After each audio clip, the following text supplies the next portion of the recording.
This is the Samsung Galaxy Tab S4.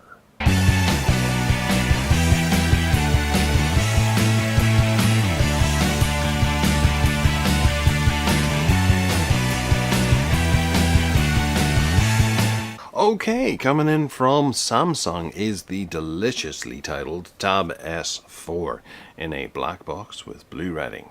Yes, this has been out for a while, but I finally got my paws on it because they've reduced the price just a little, making it a little more viable for you to purchase.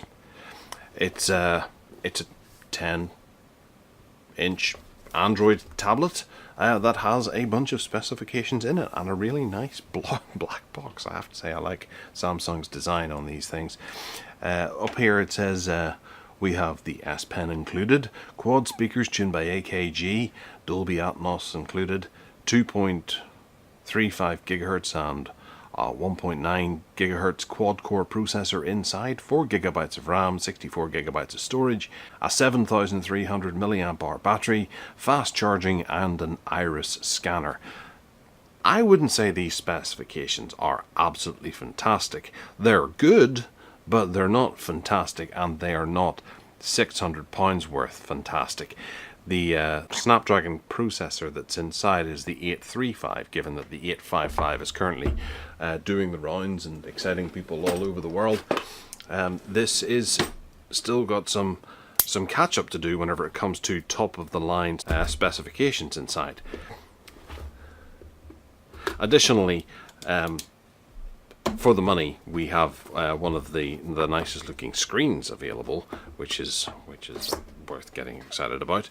There we have AMOLED, S Pen, 64 GB and Wi-Fi. I don't know why they brag Wi-Fi. You know, it's well, I suppose it would probably say 4G if it was the 4G variant, but it's not. Okay, so we have the device on top here, which I'm very excited about looking at because it feels thin and exciting. We have a quick start guide on the top here with a SIM card ejector tool, which must be for the micro SD card that you can put inside. There's a warranty card, and that's all the paperwork. We have a fast charger, which is a travel smart one, so you can pop it down. Don't know how quickly it charges the entire tablet, but Samsung like to put in as fast charging as possible. Then we have the little USB Type-C connector with the USB-A on the other end. The cable could feel a bit more quality, but I guess it's just a cable. Then we have this, which I vaguely remember this from the Note 9 and the Note 8. Use this to remove the tip of the stylus like that and pull it out, and then put a new one in whenever you need a new tip to your stylus. It's handy and apparently necessary, so they've put in quite a few. How many are in there? There's like 5 in there, so yeah, there's 5. 3 black, 2 silver. Not much else there. We have the stylus, and from the images I had been put off the stylus for quite some time because it looked quite big. But it's not. It is a nice kind of pen size. There is a button here. It's quite small, and it's just a handy. Well, I suppose actually that's 6 tips you get with it then, because there's only one in the stylus.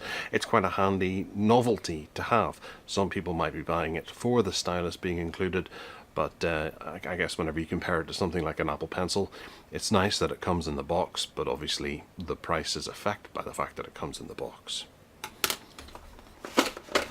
And that's it. The rest of the box seems to be somewhat empty. So that brings us to the main event. I don't want to rip this off. There's got to be an easier way to open this.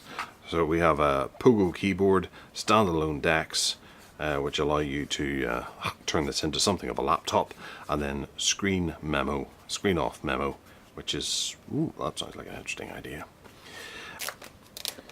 Now there's obviously a few deals available where you get the keyboard.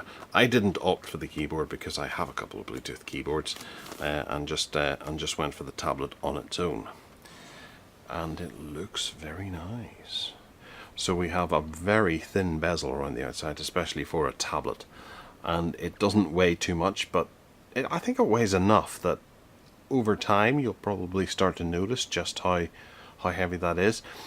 Immediately I'm thinking needs case, must have case, order case from Amazon, and the Samsung case, the book one that comes with it, it has a little slot across the top here for you to put the stylus in. I think that looks good, although it's £36, which is a bit obscene for a case, but that's what I'm going to get it. We have speaker grills down at the bottom here, a USB Type-C, a 3.5mm headphone jack, very nice. It's nice that this is in the center because my last two Samsung tablets have had the charge point off to the side. It's always a bit of a pain at night when you're trying to put it in. You have to turn the light on to make sure, to remember which side it's on, and make sure the micro USB is the other way around. So this has USB Type-C in the middle, in and plugged, and that should save a lot of time. Up here we have, these are mounts, I believe, for you to be able to stick it into the optional keyboard extra, and the pogo plugs just here. So there's not much up there, or maybe that's for the that's probably for, because previously they've had little round holes here that you've clicked things into, which is I've always liked that method of connecting things. So if maybe these are slightly better, that'd be great. Across the top we have again some speaker holes there and a microphone hole here, and then down this side we have power and volume, and then there's the SIM card tray down here.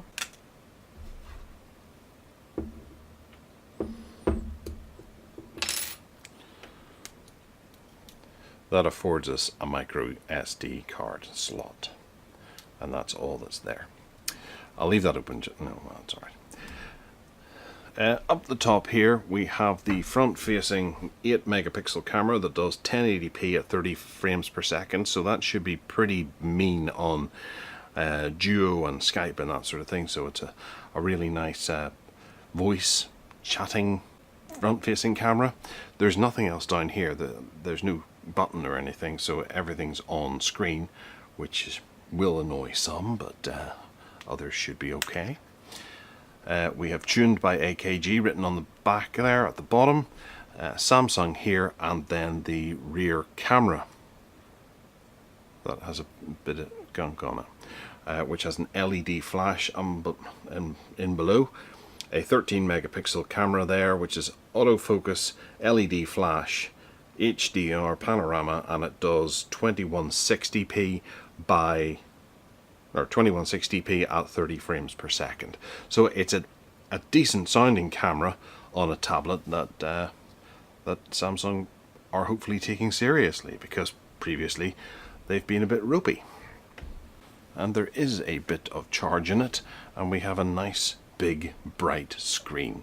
Samsung Galaxy Tab S4, secured by Knox, powered by Android, used by me, and Samsung there. So inside we have, it's running Android 8.1 on top of a Qualcomm Snapdragon 835, as I mentioned earlier. That's an octa-core processor. There's 64 gigabytes inside for storage, and 4 gigabytes of RAM, and the Adreno 540 graphics GPU.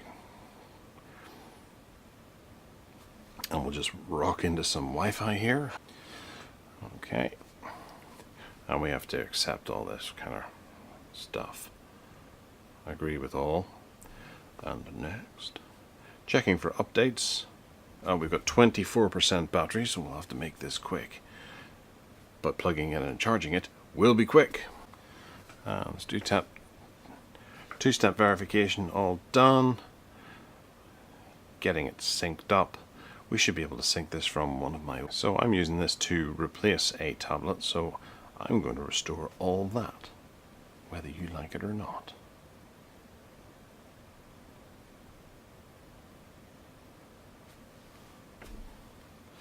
So we have intelligent scan, which uses our facial recognition, something I've never really been a fan of. It uses face and iris recognition together, or just facial recognition, or just iris recognition, or iris scanner, or pin, or pattern. We'll go with that. I always trusted that.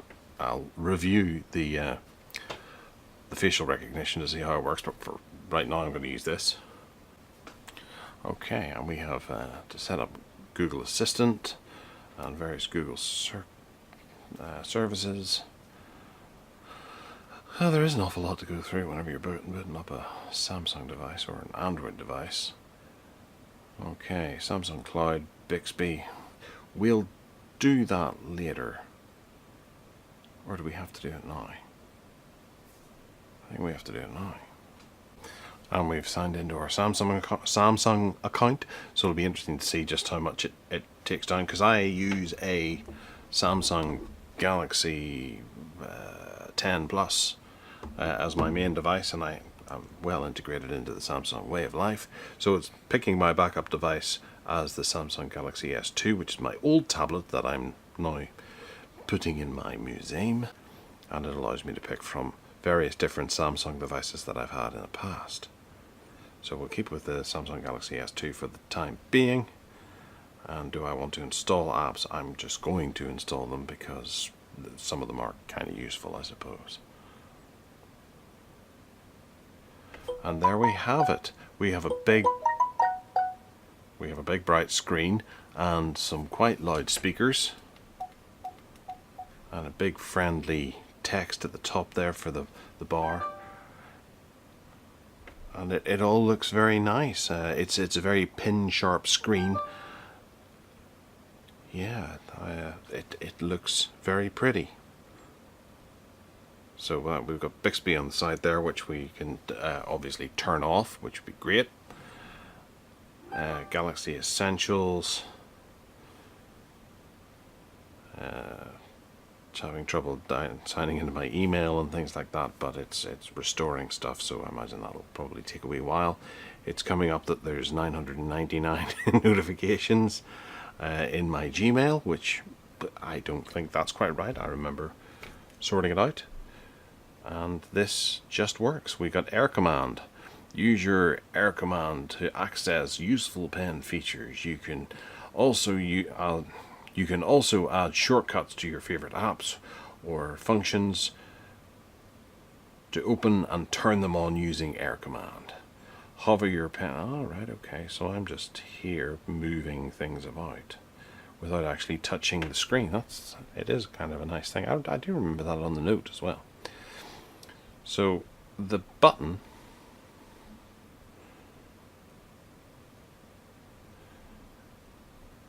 I do like the stylus for the fact that you don't have to touch the screen, and it reduces fingerprints. The Air Command allows us to create notes, view all notes, smart select, screen write, live message, translate, pen up, which I'm guessing is an art app.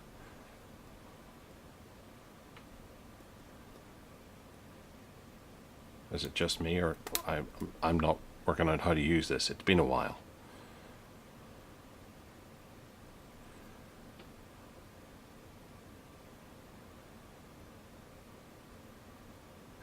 I can't pick any of these. How do I pick it? Okay, I can't pick it with my thumb either.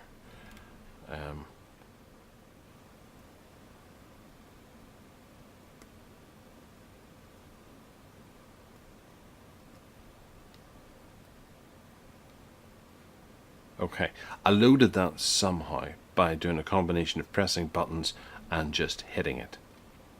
So this allows us to do some live drawing. From the looks of it, it also remembers what you're doing. Draw me. I don't want to. And it defaults back to fingers. Okay, I have read terms and conditions.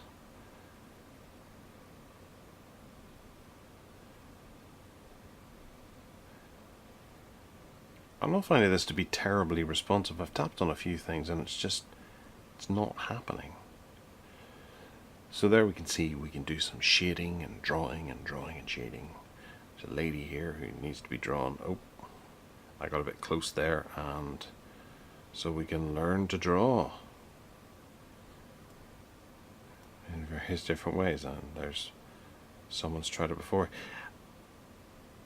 Yeah, I might turn that off because I would like to touch the screen to be able to scroll and lift it up just ever so slightly and move around without actually it going ahead and doing stuff. This looks like it's going to take a while to get used to, so I'll come back to it. Okay, in the drawer, it's obviously installing. I was testing some games recently. I'm not a big game player, but Crashlands and Harbinger are the only ones, and Rusted Warfare, the only ones I fully recommend. All the others are just stuff that I'm playing with.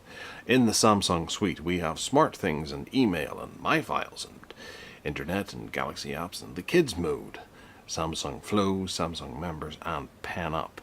So we can go into Samsung Members and register the device so that we can get benefits and that sort of thing. We have the Google suite as well with Google and Chrome. Assistant's not there, so it needs to be added manually at some stage.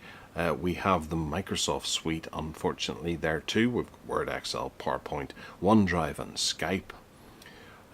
Play Store, the camera, which we're going to have a quick play with because swipe left and right for new mode. And we'll turn on location tags. And then we've got the Bixby Vision as well coming in just to irritate us a wee bit. So if I go that way, we've got Beauty, Pro, Panorama and HDR. So we're just going to go with Auto and snap off a couple of pictures just to see how well this does.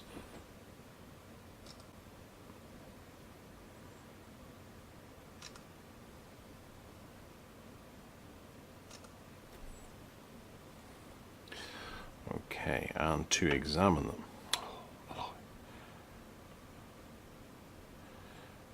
To examine them, go in, they are a little bit fuzzy. It's not the perfect clarity that we would like. The grey here, you can see it's made up of various different variants of grey with a hint of pink coming through there as well. I can see that. The detail around here isn't bad. It looks quite good actually on the viewfinder that I'm looking at. To the naked eye, it does seem a bit bland and flat.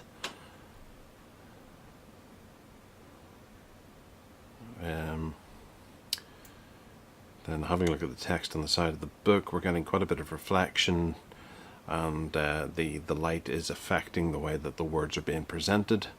Down in the car, the dust detail around here it's not picking that up. It's quite, again, quite flat. And then finally, the keyboard. There's a decent amount of detail to the letters. You can clearly make them out. You can see that it is a bit bitty and maybe not as clear as one would like, but for a tablet camera it certainly does the job, and it's better than some of the ones that we've seen in the past. Okay, elsewhere we have the gallery that we were just in, clock, contacts, settings, calendar, calculator, play music, Samsung Notes, and the game launcher and secure folder. Then we get into the other stuff that it's installing itself. So thankfully there isn't actually too much on here to clutter things up. Going in and having a quick look to see the storage, because it's 64 gigabytes. Unfortunately it has started installing stuff.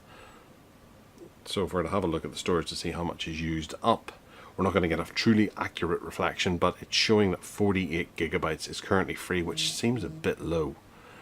But then 2.3 gigabytes of applications are there, so if we start moving stuff then, or uninstalling stuff, then we can clear up a decent amount.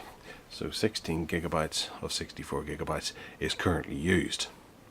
It's not telling you how much of that is the actual system space, which is a bit of a pain, but what you gonna do? Alright, well, I'm going to go and start using this as, well, on my commute because I insist on having a tablet with me.